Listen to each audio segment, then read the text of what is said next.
Bueno, queridos amigos de Vivencias, otro jueves más a las 20 horas, 8 p.m., encontrándonos con una persona muy especial que ha conocido a Fabio desde muy joven, o sea que es una gran alegría para mí que él haya aceptado participar de Vivencias.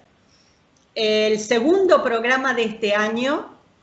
Hemos viajado, hemos hecho un viaje cibernético hasta la Ciudad de México, un país que Fabio amaba profundamente y que me enseñó a amarlo también. Yo estuve una sola vez en México, él estuvo muchas veces, pero bueno, el conocer México es hacer un viaje en el tiempo, digo yo, muy especial, con sus culturas originarias. Hermoso, hermoso país.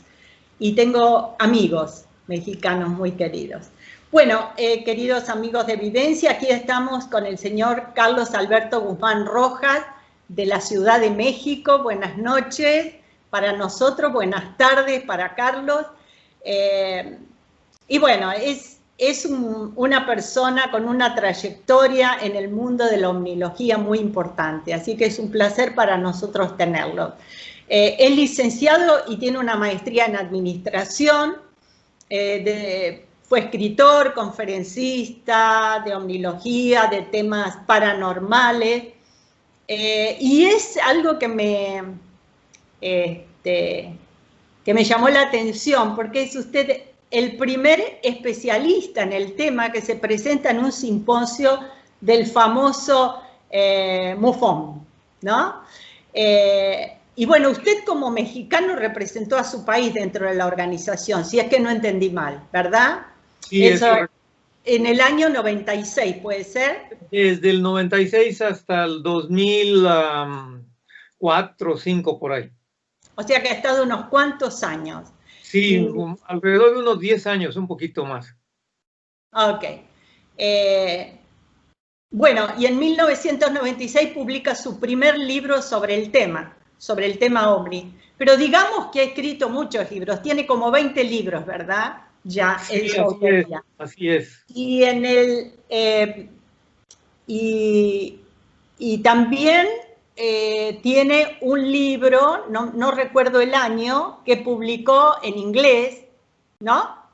Sí, no sé correcto. si fue en el mismo año. No, tiene poco, fue hace 5 años. Está publicado exclusivamente para el mercado americano. O sea que está en inglés. Bueno. Así es, sí. Felicitaciones, Carlos. De verdad tiene una trayectoria en el mundo mágico de los ovnis, y no mágico porque sea una ilusión, sino mágico porque, como decía Fabio, cuando uno se introduce en ese tema, no hay marcha atrás. Esa era una frase muy famosa de él. Bueno, y me gustaría, Carlos, que cuente a nuestros amigos cómo es que empezó con este tema. ¿Cómo no, Adriana? Bueno, antes que nada, muchísimas gracias por la invitación a tu canal y bueno, también que esta situación, pues para mí es muy interesante y desde luego, pues agradezco a través de ti que ya no está el maestro Fabio, porque pues, yo a él lo conocí pues bastante joven. Así es que muchísimas gracias por la invitación. Bueno, y pasando a contestar la pregunta, yo me introduje en esta temática de los ovnis cuando yo tenía alrededor de 11 años. Y a mí me empezó a interesar la temática porque yo veía en los diarios, en los periódicos, y como niño, pues bueno, ya 10, 11 años ya uno empieza de repente ahí a ver las notas periodísticas y veía yo que publicaban una noticia que se vio un ovni en Yucatán, que se vio un ovni en Guadalajara, que se vio un ovni en Acapulco, en fin, en muchísimas partes de la República Mexicana. Y eso fue lo que a mí me empezó a llamar la atención, el que se publicaran las noticias de diferentes partes de México, básicamente, y como niño, que pues a esa edad nos da por juntar álbumes de distintas cosas, de futbolistas y dinosaurios y cosas así, las famosas estampitas.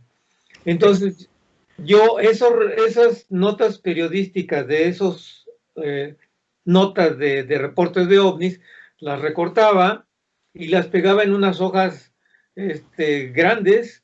Yo compré varios pliegos en la papelería y hice una especie de álbum.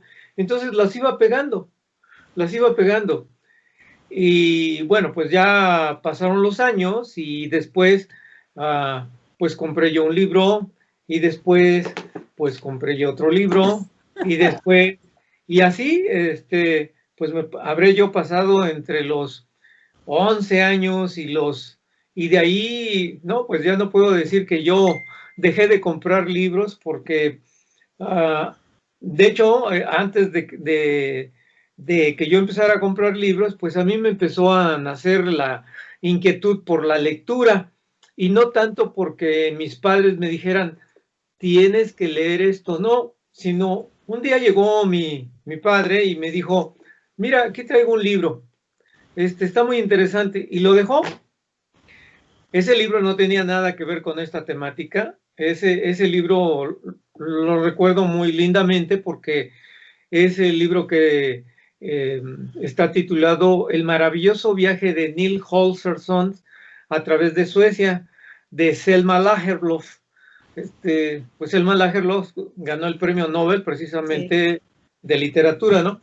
Y bueno, fue allí que a mí me empezó a gustar la lectura y después, pues bueno, pues ya le enfocaba yo a los libros que a mí me interesaban o que me fueron interesando.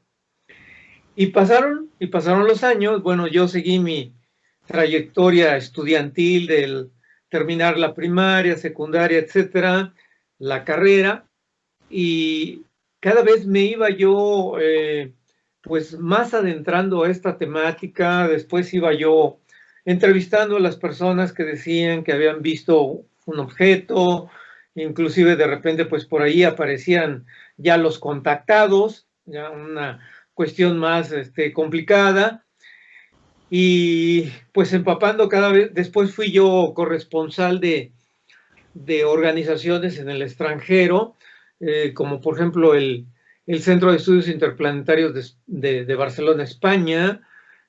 Fui también corresponsal de la APRO, de la Aerial Phenomenon Research Organization en Tucson, Arizona, que ahí llevaron a cabo los Lorenzen y que duraron muchos años, y teniendo corresponsales sobre todo en América Latina, y después de otras organizaciones, la NICAP, y hasta terminar con la MUFON, que ahí fue un periodo bastante largo. Primero fui representante de la MUFON para exclusivamente Ciudad de México y después ya para todo el territorio mexicano.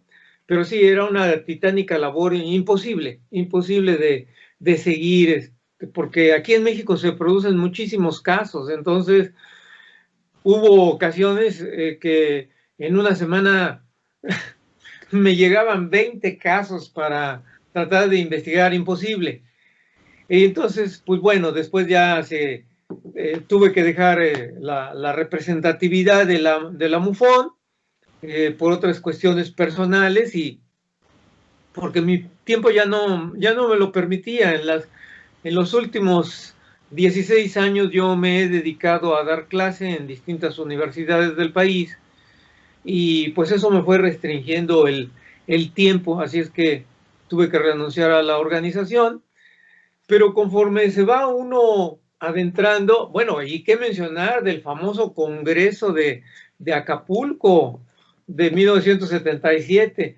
Yo para ese entonces pues ya llevaba yo 5, 6, 7 años desde niño interesado en esta temática, y fue ahí donde precisamente conocí al maestro Fabio Serpa. Y muy amable, yo recuerdo que pues estaban sentando los personas que iban a presentar las conferencias. Me acerqué a él y le extendí le extendí el libro, e inmediatamente se sonrió. Le dije, ¿me lo puede autografiar, por favor? Sí, cómo no. Y bueno, pues aquí está la prueba, ¿no? Porque para las personas que amablemente están siguiendo tu canal y están siguiendo esta emisión, Es entonces una está, prueba. sí, esto, 1977, ¿no? Y bueno, pues dice mi nombre y afectuosamente. Y conforme me iba yo introduciendo más a la temática OVNI, pues me empezaron a invitar de estaciones de radio aquí en México, de estaciones de televisión, a que yo pues, diera mis puntos de vista sobre la temática. Y después, cuando yo tenía 15 años y que ya estaba yo en este tema, en ese entonces yo pensé en escribir un libro, pero resulta que esto pues lo logré hasta cuando yo tenía alrededor de los 40 años.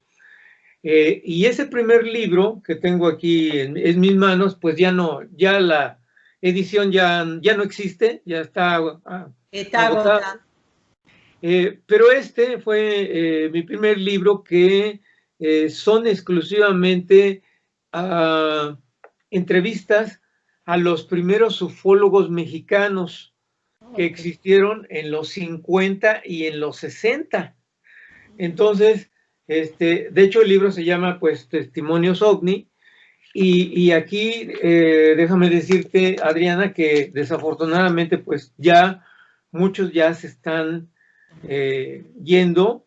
Te puedo mencionar a don Pedro Ferriz Santa Cruz, que tú sabes que es el padre de la ufología mexicana aquí en México.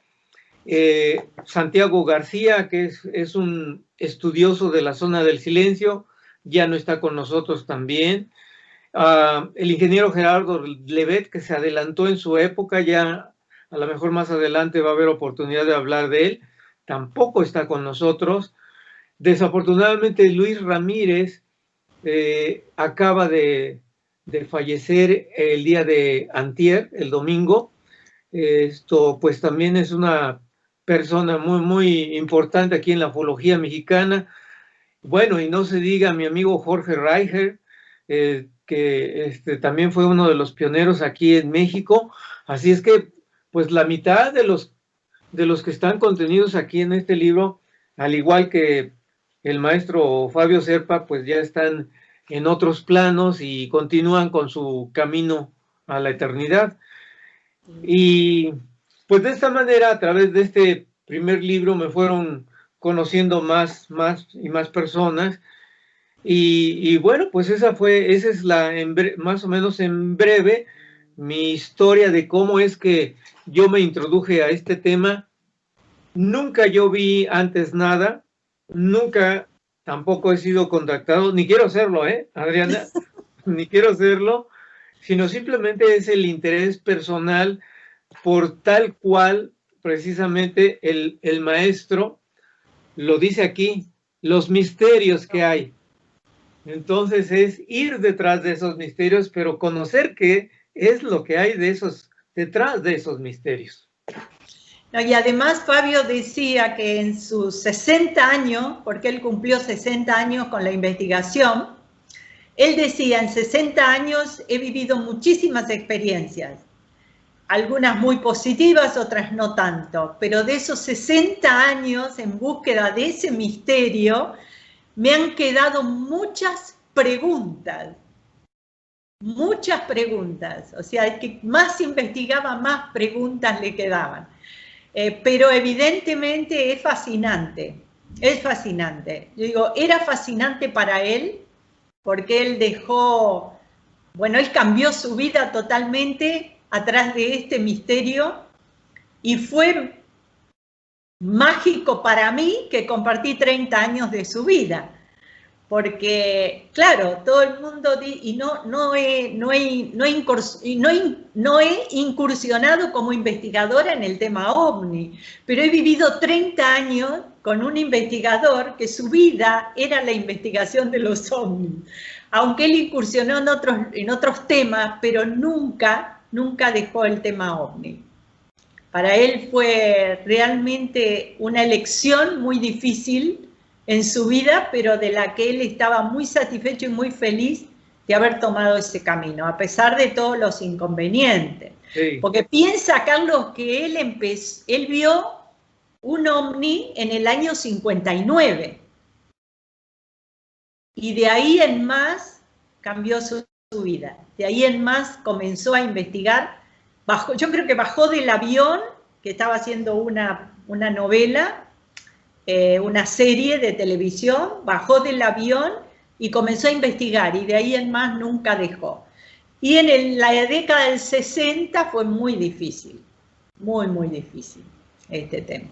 Lo más suave que decían de él es que estaba demente, pero bueno, él realmente estaba muy satisfecho de lo que había hecho y del camino que había tomado. Así que sí, fue difícil, lo pasó mal en muchas oportunidades, pero nunca lo dejó. Y su último libro fue terminado en marzo del 2019, que tampoco lo editó, no quiso dárselo a ninguna editorial y se lo regaló a las personas que lo han seguido durante esos 60 años, que él decía no hubiera llegado a estos 60 años de investigación sin el apoyo de las personas. Así que está en internet para que cualquier persona acceda a ese libro. Ah, qué bien, excelente. Sí, y por supuesto el tema OVNI. Sí, un gran legado que tenemos del maestro Fabio Serpa, y uno de los pues grandes también representantes sudamericanos y de los primeros investigadores, precisamente por haber empezado en esa época, ¿no? En los 60. Sí, muy difícil, realmente muy difícil. ¿Cómo está el tema OVNI en México, Carlos, en este momento? Porque hay cantidad de información que llega, que hay muchos avistamientos. Sí, efectivamente. Y de hecho no es porque sea en estos momentos o porque sea en este tiempo que se estén produciendo muchos avistamientos por las circunstancias y las hipótesis que se quieran. Siempre el territorio mexicano, con 2 millones de kilómetros cuadrados, por alguna situación se producen aquí, se registran una gran cantidad de avistamientos. Y me voy a tiempo atrás, precisamente cuando yo era niño, pues me di yo cuenta de que esto ocurría frecuentemente. Muchas de las personas jóvenes que se interesan por esta temática aquí en México piensan que en 1991, cuando aconteció un eclipse aquí en la Ciudad de México, un eclipse total, piensan que en ese año, en 1991, empezó la era masiva de verse a estos objetos en el cielo, pero no.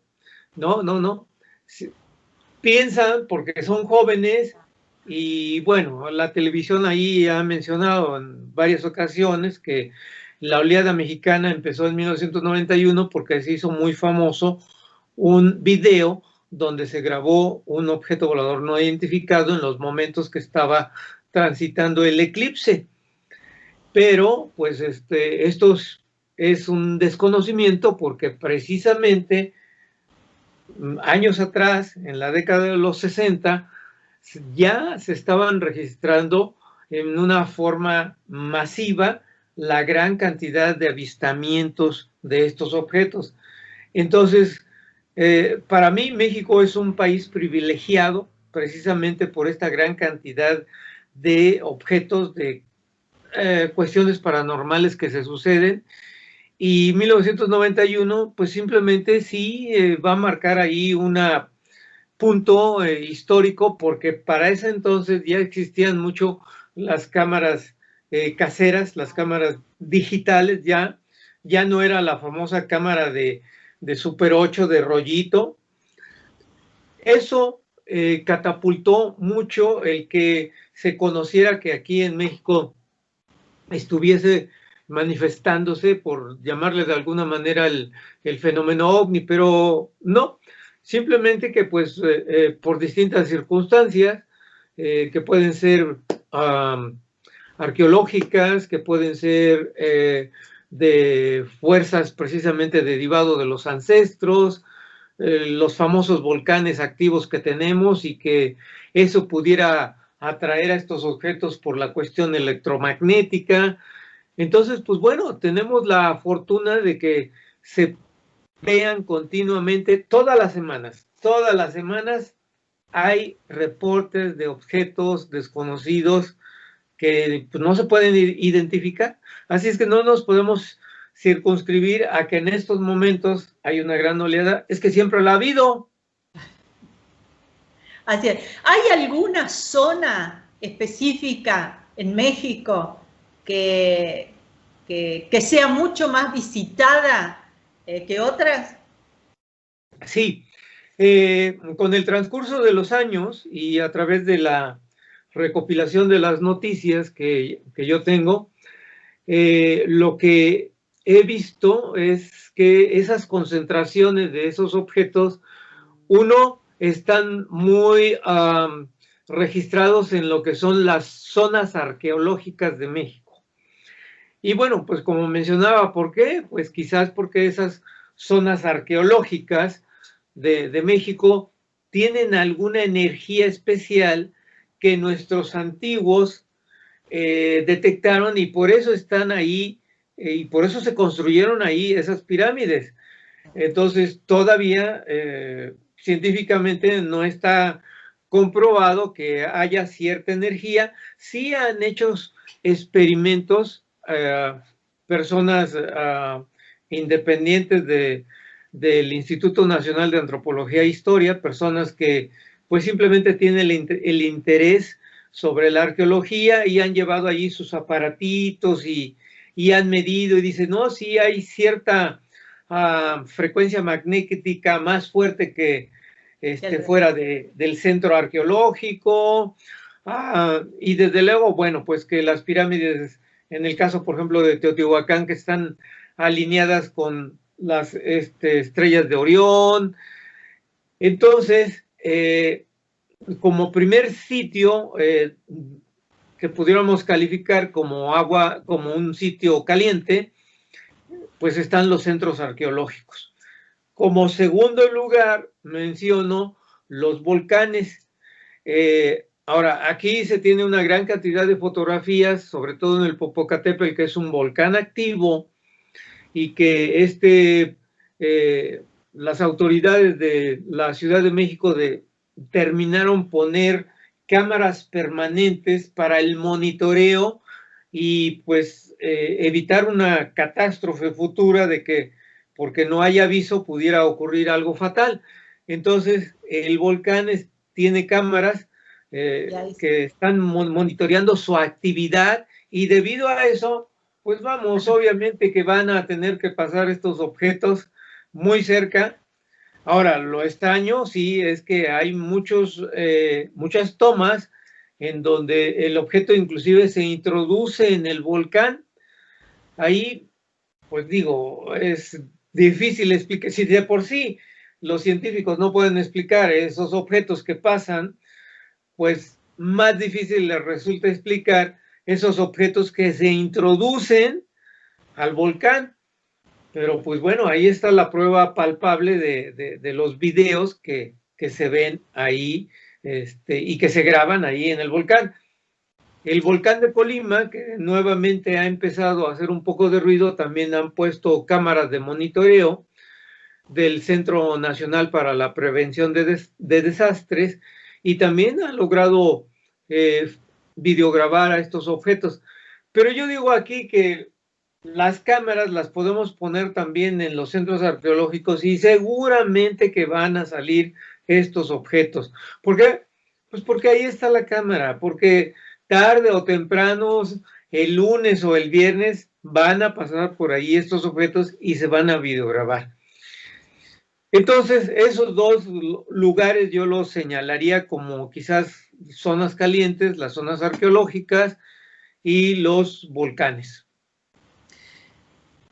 Claro, ya no está el testigo, ¿no? Que uno dice que por ahí la persona vio mal o la persona tiene tantas ganas de ver un ovni que cualquier movimiento en el cielo dice que es un ovni. Ahí es una cámara, no hay una mente de un ser humano que pueda transversar las cosas, ¿no? Sí, y cuando no estaban las cámaras, precisamente ocurría eso.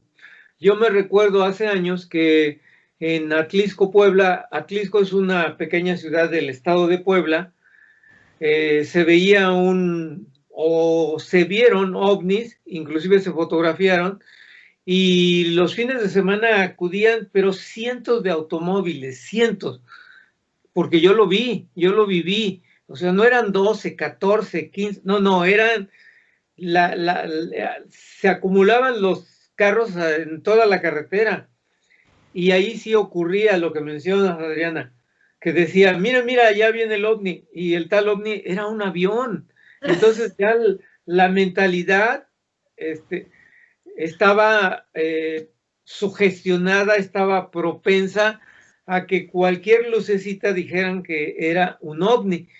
Y pues la verdad ahí, y eso lo platico porque me tocó vivirlo. Un señor le dice a su pequeño hijo, no sé, de 8 o 10 años, mira, allá viene el ovni, señor, por favor, son las luces de un avión. Pero bueno, esos eran tiempos pasados, ¿no? Ahora, pues gracias a las cámaras digitales, pues ahí se puede ver si es o no un avión. Sí, por eso digo, la cámara no tiene una mente como el ser humano para para ilusionarse de ver algo que realmente no está, ¿no? Eso es lo bueno. Como en el caso de los celulares o las máquinas ahora digitales, en que la gente la tiene consigo. O sea, entonces cualquier anomalía saca o cosa que vea, saca una foto y después se puede hacer una investigación si realmente es un ovni o realmente es un pájaro o realmente es un avión.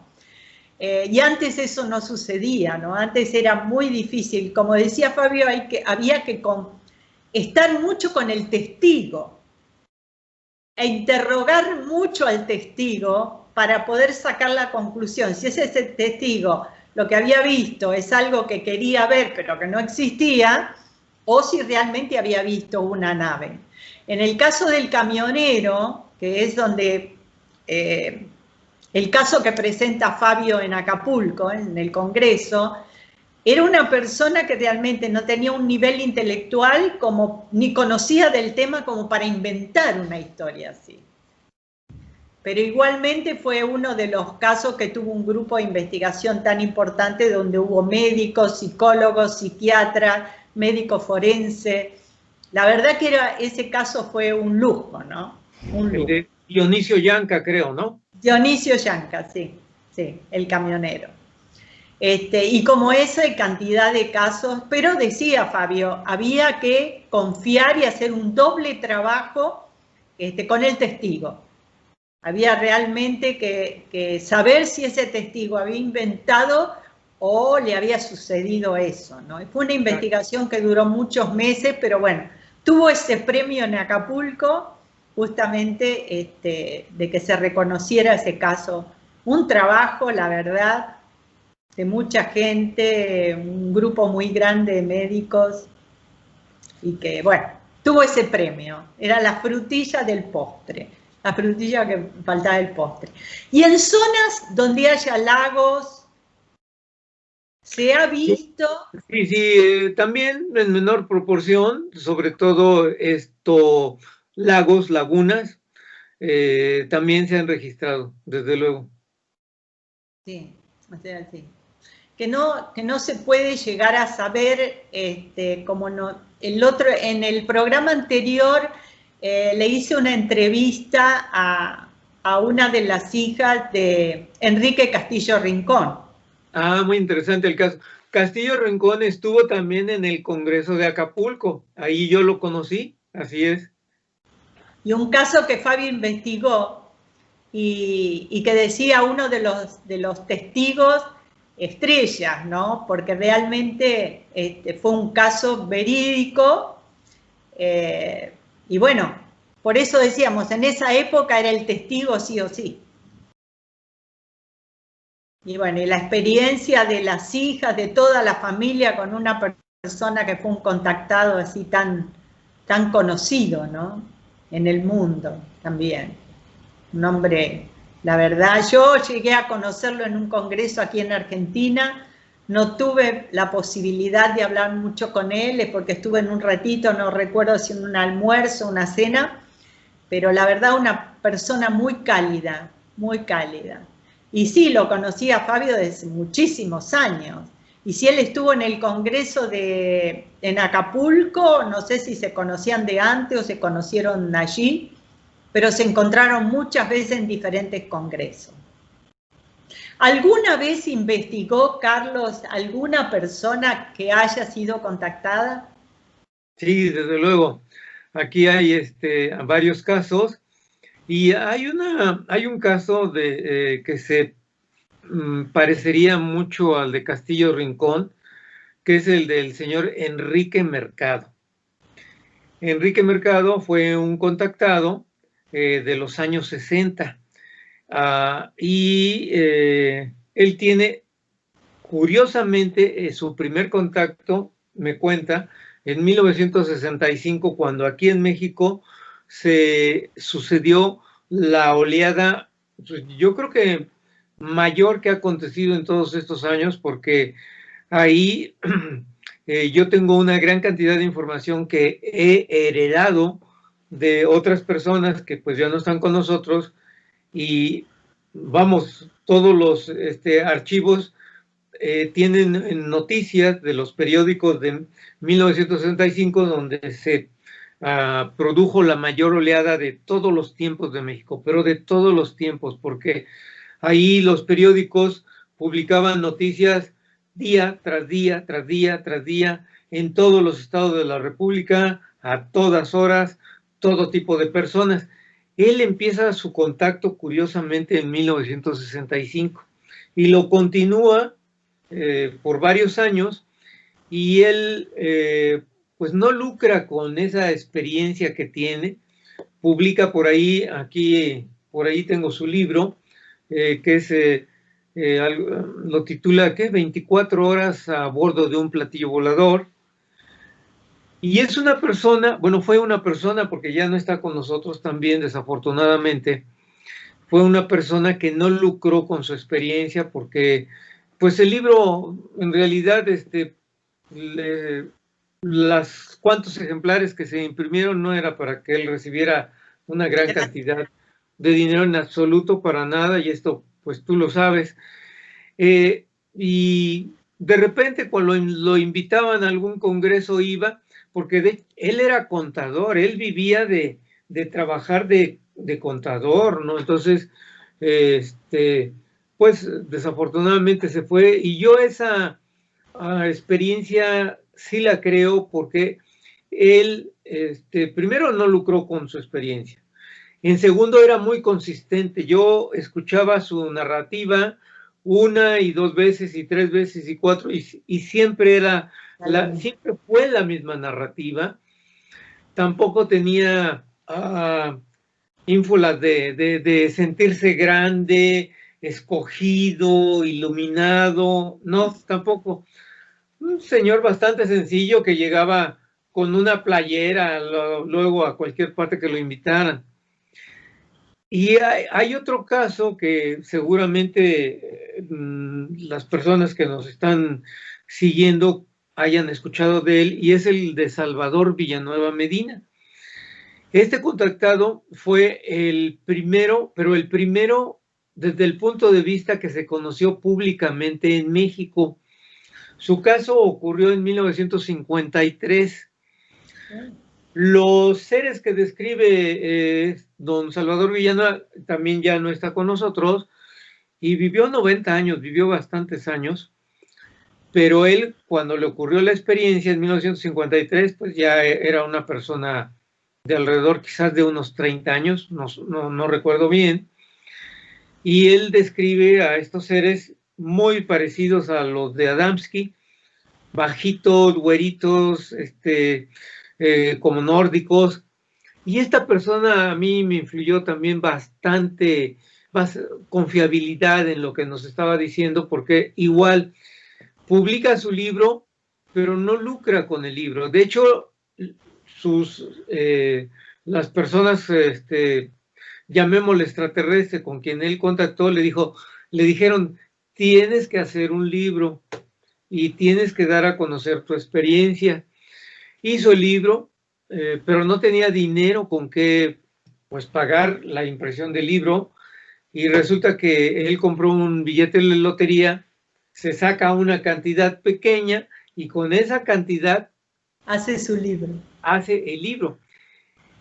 Yo leí la experiencia de don Salvador de adolescente y pasaron muchos años, yo creo que apenas hace 5 años, 6 años que volvía yo a releer su libro y me fui de espaldas. Me fui de espaldas porque la explicación que él nos daba o que él dio ahí en su libro de esa visita a ese planeta, él le llamó Venus, pero no estaba seguro en ningún momento que había ido a Venus. Empieza a relatar con cosas que ahora contemporáneamente las vamos conociendo. Y voy a los ejemplos. Dice que, bueno, pues ya estando en ese planeta, lo invitan a transitar por las calles y tiene 2 acompañantes, 2 guías y dice, oye, ¿y qué es lo que está ahí? Pues es para ti lo que pudiera ser una biblioteca en tu mundo. Si quieres, perdón, si quieres entra, ves lo que está ahí, regresamos nosotros y continuamos por la ciudad. Relata que él entró, tomó, entonces dice que un libro que lo sacó de un anaquel y que lo empezó a ver y dice que era un acordeón. Cuando yo leí eso, yo dije, bueno, pues si él conoce los libros, esto no es un acordeón. Pero ¿qué pasa? Que pasan los años, salen las tabletas y entonces yo paso con el dedo y entonces sí, la mentalidad de aquel entonces de 1953 dice, un acordeón. Es un acordeón porque estoy pasando hoja tras hoja tras hoja y están unidas las hojas, no se pierden. Entonces fue ahí cuando yo dije, caray, ¿cuántos años tuvieron que pasar para que describiera que los libros que él vio, que eran como acordeón? Porque lo primero que mi mente vino fue, dije, un acordeón. Entonces yo me trasladé a tiempo atrás y dije, pues son como los códices de nuestros antepasados.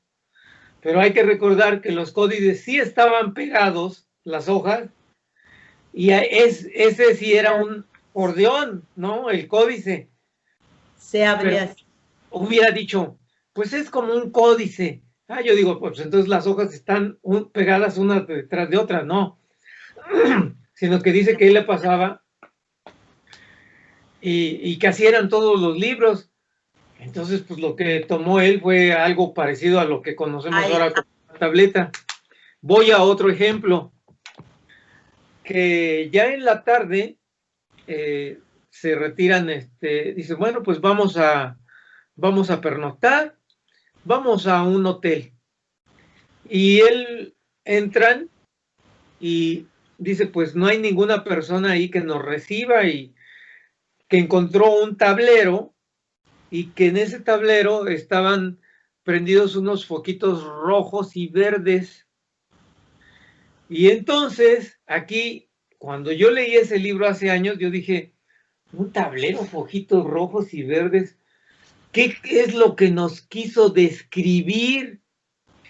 Y ahora lo vemos en los autoservicios de las grandes plazas, donde podemos localizar fácilmente un estacionamiento vacío con el foquito verde en su parte superior.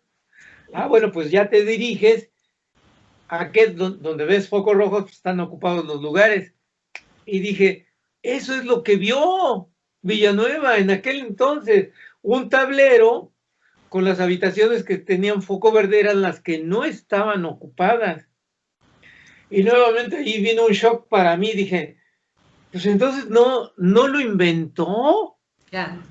Yo no sé si lo vivió, yo no sé si realmente se lo llevaron físicamente o le hicieron una inmersión cerebral de pasarle una película, no lo sé, pero vamos, y así te puedo seguir mencionando otros ejemplos trasladados acá, que tú dices, pues esto lo conocemos porque ahí está, y cómo lo describo, ¿no? Pero un señor que escasamente había terminado educación elemental, que era un taxista y que no tenía otro nivel educativo, te empieza a describir esa serie de cosas que ahora, más de 50 años, porque él la vivió en 1953, 66 años, 67 años. Sí. Otro ejemplo, dice que cuando se fueron ahí al hotel y que le dieron una especie como de pijama, como de mameluco. Y entonces dijo, pues esto no me va a quedar, porque lo vio muy chiquito. Pues dice que se lo empezó a poner y que esa tela se empezó a estirar. Y ahí yo busqué cuándo es que se empezó a fabricar la licra. Sí. Que las damas pues empezaron mucho a utilizarla en las medias porque se estiraban fácilmente. Pues la licra se empezó a utilizar como 5 o 10 años después del 53. Entonces, pues ya, ¿dónde, cómo, quién le dio una pijama que al ponérsela iba a ser ajustable a su cuerpo? Porque obviamente que ya tenían otros adelantos. Entonces, ahí nuevamente es cuando yo dije, ¿y qué es lo que está pasando? Ese señor lo vivió, descubrió, o bueno, conoció una tipo de tela que años después apenas se iba a empezar a desarrollar en el mundo. Describe también que en los edificios ve muchos jardines en las azoteas. ¿Y qué es lo que estamos teniendo ahora? Que muchas ciudades tienen su hidroponía en las azoteas. Entonces, en 1953 eso no existía. Por eso tal vez era tan difícil comprender años atrás lo que el testigo contaba, y la primera cosa que venía a la mente era que este hombre o estaba inventando o algo. Recién lo podemos llegar a comprender en la actualidad, cuando esas cosas no son como comunes, ¿no? La computadora, la tablet, la ICRA, o sea, en este momento podemos, después de tantos años, comprender que puede ser o sea, que era una realidad y que años atrás no entendíamos. Me voy a un último ejemplo de este contactado, Salvador Villanueva Medina. Entraron a una casa, o creo que fue allí en el hotel, no recuerdo bien la narrativa, pero él dijo, quiero ir a un toilet, a un baño. Sí, dice, mira, está ahí, acércate. Y dice que de la pared salían las cosas. ¿Qué es lo que estamos viendo aquí? Pues los que en los países adelantados, superdesarrollados, tienen una casa inteligente y le aprietan un botón y sale la mesa, le aprietan otro botón y se mete la cama. Y es en una superficie de 20, 30 metros donde existe toda una casa inteligente, en donde se ocultan unas cosas para que salgan otras cosas, y dice, y así sale, entonces así salió el baño, ¿no? Entonces, pues bueno, es una experiencia hay una palabra que me gustó mucho que dijiste al principio, Adriana, es fascinante, ¿no? De repente, esta serie de experiencias que tienen esas personas y que nos las relatan y que decimos, pues esto no es posible. Que una de esas casas inteligentes, creo que uno de los países que la tiene es Japón en este momento, ¿no? No sé China, pero Japón, yo he leído una nota sobre Japón que tiene este tipo de casas inteligentes. Sí, o sea, Japón. de hecho que para nosotros años atrás nos era totalmente, que uno, yo digo que para el investigador, cómo llegaba a creer en estos testigos, como le pasó a Fabio con el caso Yanka, era porque el testigo realmente repetía siempre lo mismo, daba la certeza de que eso era así y además no tenía la capacidad como para la invención de algo así, ni siquiera por verlo. Ahora uno lo pensaría, ¿no? Porque tenemos mucho adelanto tecnológico, pero en ese momento era muy difícil que una persona pudiera inventar algo así, que era totalmente desconocido. Y la descripción, ¿cómo describo yo lo que estoy viendo si no lo tengo, si no lo he vivido, si no lo conozco y mucho menos si no lo puedo imaginar? Realmente, sí, sí. La verdad, un placer, Carlos. Por supuesto hay que hacer otro programa para que cuentes un poco más de tus experiencias, pero sí, sabemos, casualmente un amigo está mandando cosas de Buffon, como una especie de mapa actualizado de las últimas apariciones de seres y de naves, y que realmente mandó el mapita de México y de la frontera entre México y Estados Unidos, y realmente hay una, no sé si será de ahora, pero que en este momento yo creo que se está sabiendo más, o tenemos más posibilidades de llegar a esa información de lo que teníamos en años anteriores. Yo creo que es eso. Yo considero humildemente, dentro de mi conocimiento, de que siempre han estado y siempre nos han visitado. Tal vez no hemos estado tan atentos antes y ahora lo estamos. Entonces estamos, no sé si en la búsqueda, pero más despiertos a este fenómeno, más despiertos. Sí, Bueno, vamos, así, ¿cómo? indudablemente los medios de comunicación como este que estamos teniendo ahorita, pues han acelerado ese proceso de conocimiento, las comunicaciones, el avance, todos estos pequeños aditamentos que pues nos hacen sumergirnos en un mundo súper comunicado. Sí, así es, así es. Y que las noticias o la información llega al instante. Antes era algo que demoraba, ahora es inmediato. O sea, algo que pasa en México, que pasa en Japón, lo sabemos en la Argentina, o lo que pasa en Argentina se sabe en Rusia.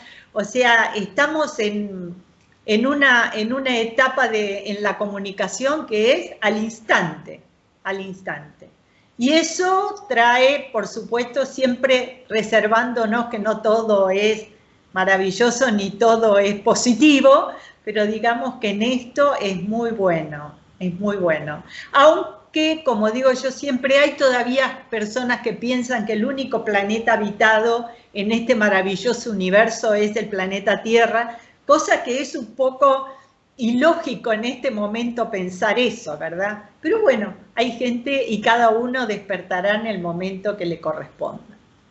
Igualmente, los grandes investigadores como tú y como tantos investigadores que nos traen una realidad que o sea, que no podemos desconocer o que no podemos negar. Así que eso es maravilloso. Sabemos que tienes un canal en YouTube, así que me gustaría que le dijeras a los amigos que están cuál es la dirección para que puedan ingresar y verte en el canal de YouTube. Muchas gracias, Adriana. Me pueden localizar el canal con mi nombre completo, que es Carlos Alberto Guzmán Rojas. Ok, ok. Para que te escuchen y para que, bueno, para que sean, se inscriban y puedan verte constantemente. Ha sido un verdadero placer Carlos, te digo nuevamente, el haber conocido a alguien que conoció Fabio y que estuvo con Fabio en momentos importantes para él, como el Congreso en Acapulco, aunque todos los congresos eran sumamente importantes para él. Pero Acapulco tenía un lugar muy especial en el corazón de Fabio. Así que, bueno, ha sido un verdadero placer y, por supuesto, Vivencias, cuando quieras, aquí estaremos para que nos cuentes tus investigaciones o tus actividades o qué es lo que estás haciendo. Un gusto enorme y un saludo muy grande para ese país maravilloso y a toda su gente, que yo he estado una sola vez y me han tratado con tanto cariño que la verdad es muy difícil, y por el gran conocimiento de todas esas culturas maravillosas que tuvieron, es muy difícil no enamorarse de ese país, realmente. Adriana, no, muchísimas gracias por tu invitación, ha sido un honor, un privilegio, pues recordar al maestro Fabio Serpa a través de ti. Bueno, muchísimas gracias, Carlos. Y como las distancias ahora no son tan distantes, seguiremos comunicados, porque eso es lo que nos dio la tecnología. Lo que antes teníamos que subir a un avión y de trasladarnos ahora, nos da la posibilidad de encontrarnos. Ha sido un verdadero placer. Que sigas pues bien. me resta decirle gracias a las personas que nos están siguiendo, ¿verdad? Y hasta pronto. Hasta pronto, hasta muy pronto.